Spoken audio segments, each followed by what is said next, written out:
right, welcome back, Sentinels. Welcome back. Another episode of Black Father Sentinel, where we are changing the narratives of fathers, more specifically Black fathers in everyday life. Now, I have something on my mind. This one took me, quite some time to kind of figure out because I wanted to go into in depth with it. I was puzzled when I first heard it. I'm curious to you all's thoughts, and I'll definitely let you know mine. So I'm involved in a class.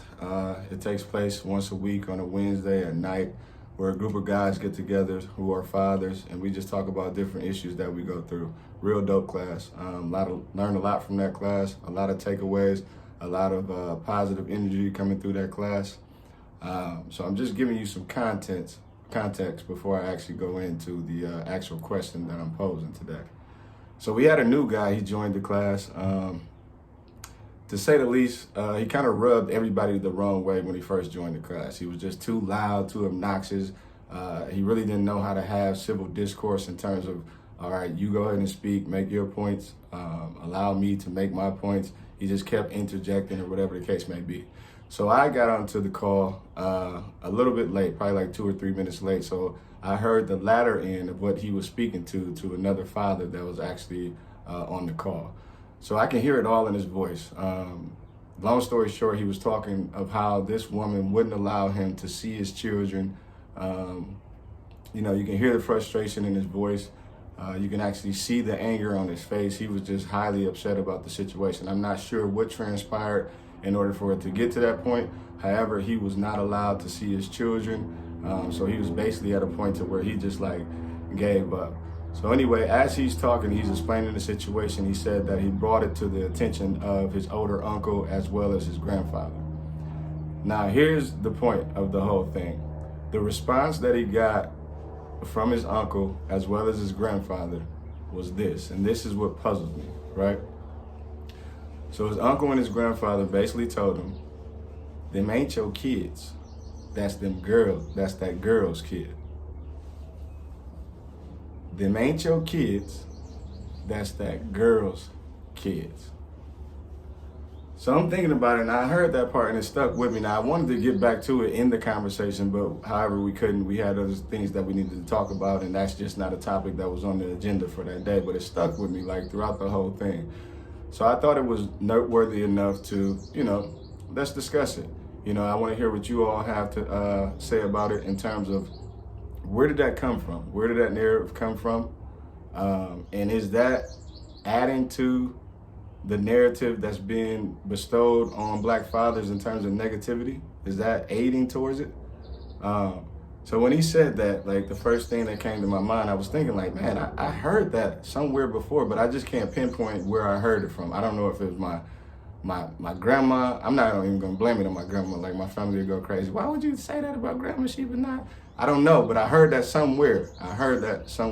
Now, it was from someone that was older generation. So let me go back just a few steps. The uncle is, I believe, 73, and the grandfather is in his 90s. This is the two people that told him, them ain't your kids, that's them girls' kids, okay?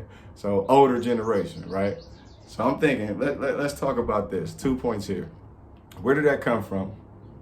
And is that aiding to the narrative of why they view fathers, Black fathers specifically, in today's society?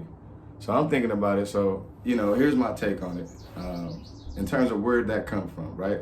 Let's say this is just a one-off, right? Let's just say that these two individuals, the uncle as well as the grandfather, they just concluded to this. Now, in my mind, I'm thinking, how can one get to that point to say, those ain't my kids, right? That's them girls' kids only. All right, so maybe it could be one of those things in which they both went through something, in their past, and where they were fighting for their children, or they were trying to get custody, or they were going back and forth with a woman, or whatever the case may be, and maybe they just simply concluded that those ain't your kids. These ain't my kids. That's them girl kids. Maybe they went through something with the court system, right? And it was proven to them that they really don't have any say-so. So that, again, they just concluded that, these is just not my kids. There's nothing I can do. I'm pouring out my heart to the government, maybe to the woman. I'm trying to do this, that, and the third. And it's just not working out for me. So I'm going to simply conclude by saying that shit, these ain't my kids. That's that girl's kids.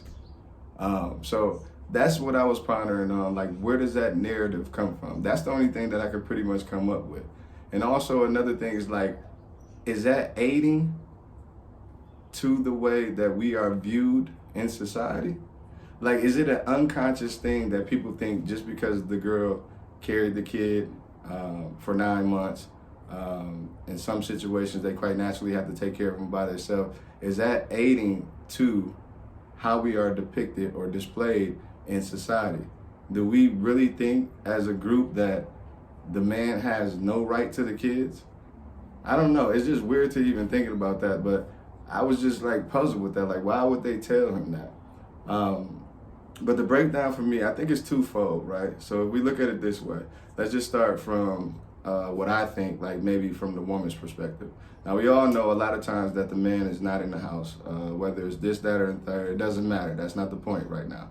They're not in the house. So does the woman unconsciously think that, you know, these are my kids, he don't have no say so, he's not in the picture, I can do what I want to do, from haircuts to involving him in sports or whatever the case may be? Is that the case? Is that what, you know, women are thinking? And if so, I totally understand. I get it. Like, you don't have a right to chime in at all. Like, you're not around as a father. You're not doing your part.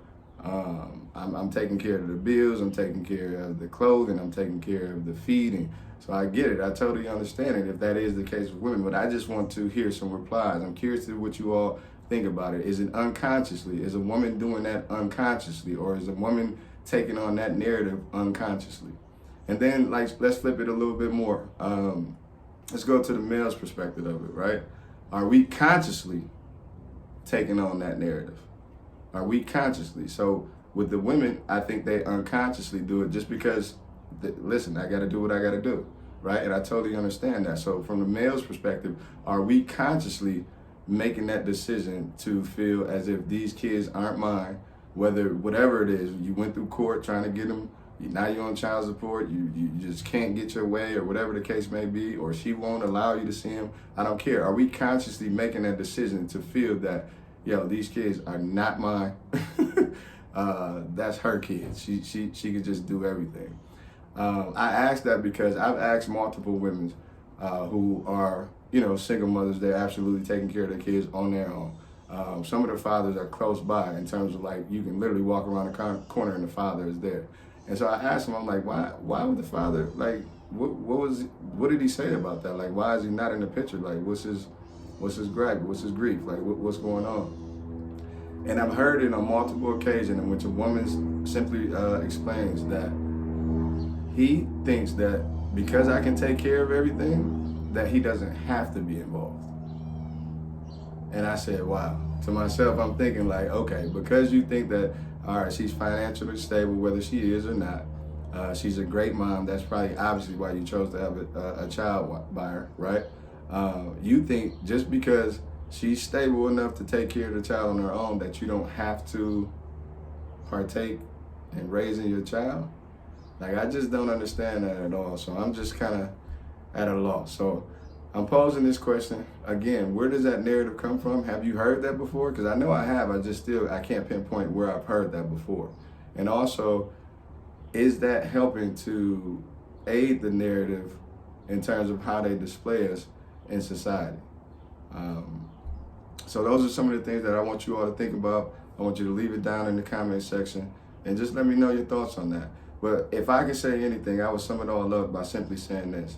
Listen, it takes two people to raise a child. I don't care how you want to slice that, whatever games you want to play, I'm not playing those games. It took two of you all to have that child, so therefore it's going to take two of you all to raise that child. And that's just my disposition about it. That's just where I stand. That's how I feel. Again, I think women do it unconsciously. That may be unfair to say, and I think men sometimes, as well as women sometimes, do it consciously in terms of, these ain't my kids, that's them girls' kids. All right? So I'm curious. Let me know how y'all feel about that. But again, I think it takes two. We have to do our part, both of us, in terms of women as well as men.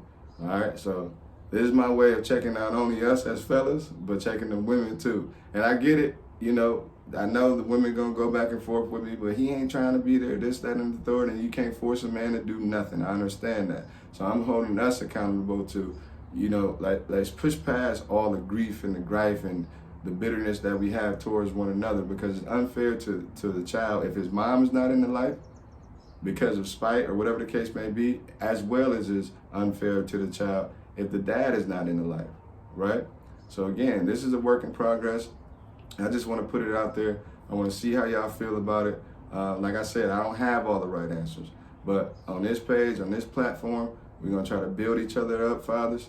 We're going to try to do the best that we can, and we're going to go past that, and we're going to have discipline as well as consistently doing it in regards to raising our children.